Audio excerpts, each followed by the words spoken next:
Before this video starts, I just want to say my thoughts and prayers goes out to Alarm's family and friends. If you don't know by now, he sadly passed away on the 8th of 11th, 2021. Us, the Overwatch League community, will never forget him of his amazing plays as Zenyatta on the Philadelphia Fusion. Rest easy, King. Hello everyone and welcome to today's video. Now today we're going to be talking about our off-season recap. This is number 23 of this little series, obviously for Overwatch League off-season, coming down to season 5. So in the last video we ended off with Glista joining in the Paris Eternal. And before we also get started, just want to say like, comment, subscribe. It actually helps me. So let's just get started with the first one. And the first one, it is Unique. He has joined the Guangzhou Charge as their main support. Now, he did come from T1, and obviously T1 was a very underdog, maybe even a dark horse team. If they didn't have their what was it, like internet issues or visa issues with COVID in Contenders Korea, they might have actually maybe been a chance, like they might have had a chance of making it into the grand finals than Chorong. So Chorong? Than Talon Esports, sorry. So obviously some of these players maybe really good. Like I feel like Unique might be maybe contender, maybe for Rookie of the Year, probably not. MN3 and Zest as well. But it's also a pretty good pickup from the Guangzhou Charge because they definitely need to work on their support lineup. Kariv and Mandu, yeah, like Kariv is obviously a fan favorite, but he did not do well this season. Mandu obviously also struggled, so definitely a good idea to start off with a promising young player who is obviously from a pretty successful contenders Korean team. Next one, we have Hydran. He has joined the Florida Mayhem as a DPS player.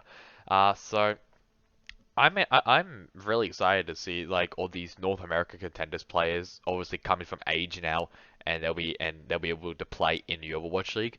And Hydran was obviously from the American Tornado roster, I think, if I remember correctly, who basically won everything that came in their way in North America. So I'm really excited to see how Hydran goes in Florida. So yeah, I think it's also a pretty good pickup as well. He may be a chance of maybe Rookie of the Year contender. We just have to wait to see how he performs.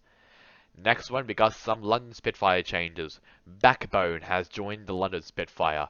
Now, Halo did say the London will be signing two British players, and that was obviously very true.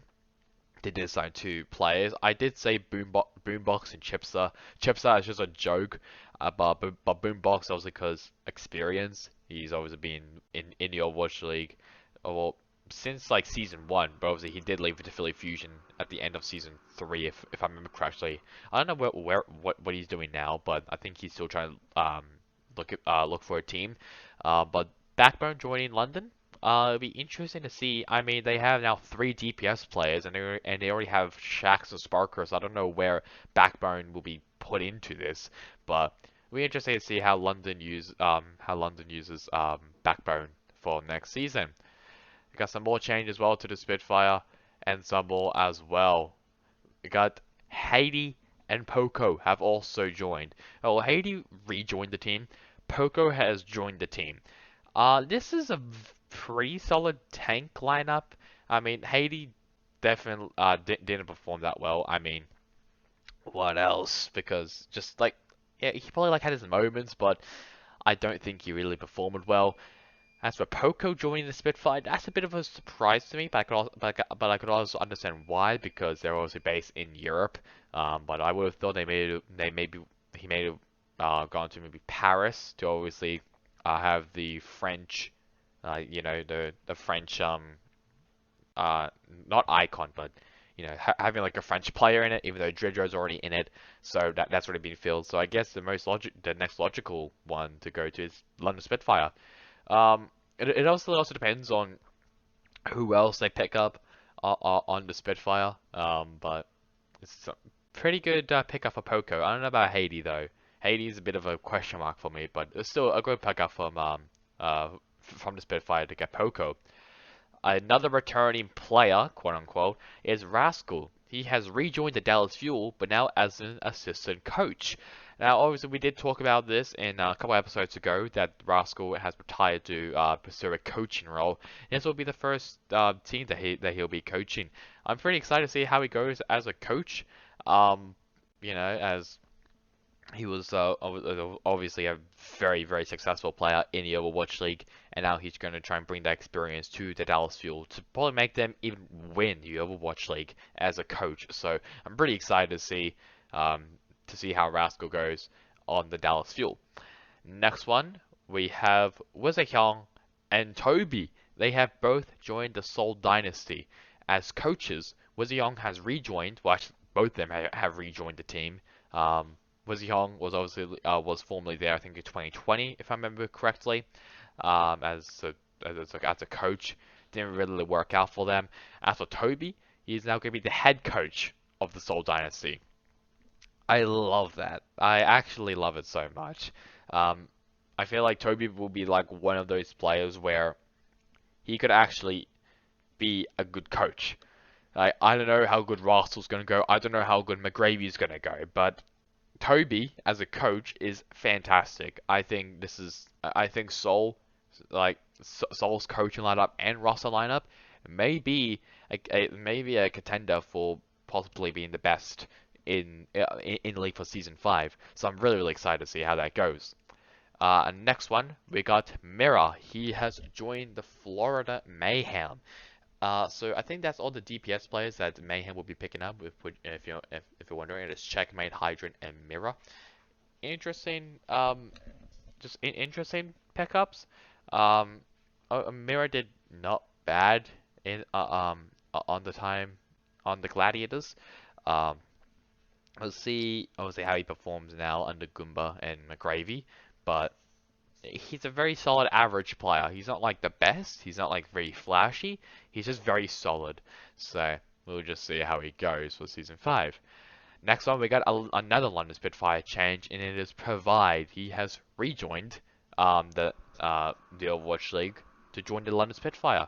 And obviously, if you don't know who Provide is, he he was formerly from the Valiant, and then he got kicked out by some like racial thing that he did. I don't know what he actually did, but um, well, he's now back in the Overwatch League. And we also talk about another player who will be getting another chance, but obviously him rejoining the league, I'm pretty excited. I've been seeing a lot of high praises from him, so we'll see how he goes.